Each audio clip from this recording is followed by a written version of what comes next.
అదరగొట్టే కారం రంగు రుచి ఆచి కారం పొడి.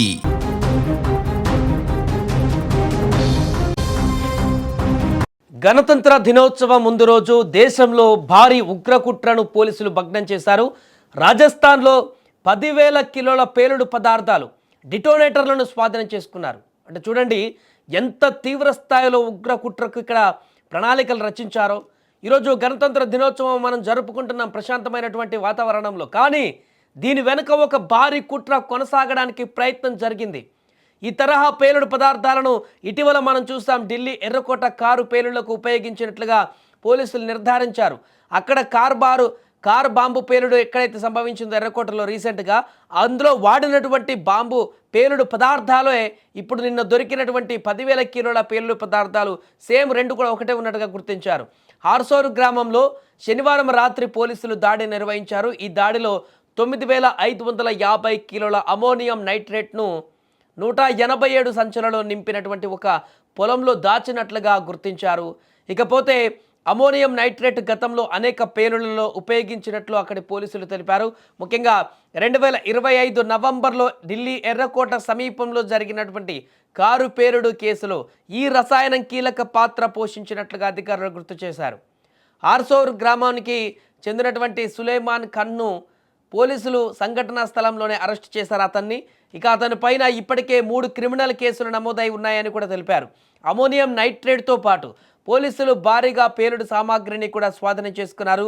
9 కార్టన్ల డిటోనేటర్లు, 12 కార్టన్లు, 15 బండిల్స్ బ్లూ ఫ్యూజ్ వైర్లు, అదేవిధంగా 12 కార్టన్లు, 5 బండిల్స్ రెడ్ ఫ్యూజ్ వైర్లను కూడా ఉన్నట్లు తెలిపారు.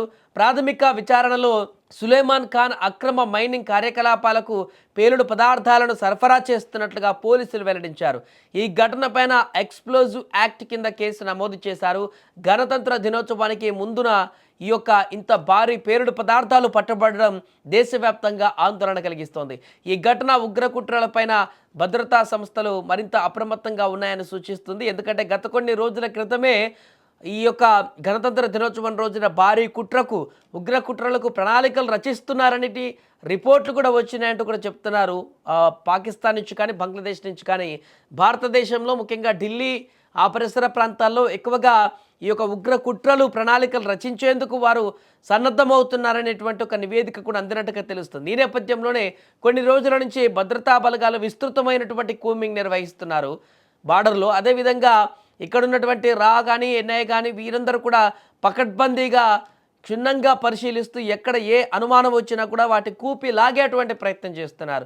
అందులో భాగంగా ఇప్పటికే చాలా ప్లేసులలో ఇలాంటి అనుమానితులను ఉగ్రకుట్రలకు ప్రయత్నించేటువంటి వారిని అనుమానాస్పద వస్తువులన్నింటినీ కూడా గుర్తించి హ్యాండ్ ఓవర్ చేసుకున్నారు. ఇప్పుడు అలాంటిది ఒక్కరోజు ముందులో ఇంత భారీ ఎత్తున పేలుడు పదార్థాలు దొరకడం అనేది కూడా ఒక్కసారిగా దేశవ్యాప్తంగా సంచలనంగా మారింది. ఏదేమైనా కూడా మన భద్రతా బలగాలు కుట్ర జరగకంటే ముందే ఇలాంటి వీటన్నిటిని కూడా కనిపెట్టి అక్కడికక్కడే తుదిముట్టిస్తుండడం అయితే కొంత పాజిటివ్ వైబ్రేషన్ తీసుకువస్తుంది. ఏదేమైనా కూడా ఒక భారీ కుట్రకు సంబంధించినటువంటి అంశం అయితే ఇప్పుడు దేశవ్యాప్తంగా చర్చనీయాంశంగా మారింది. దీంతో అన్ని ప్రాంతాలలో ఇప్పుడు హై అలర్ట్ కూడా ప్రకటించారు.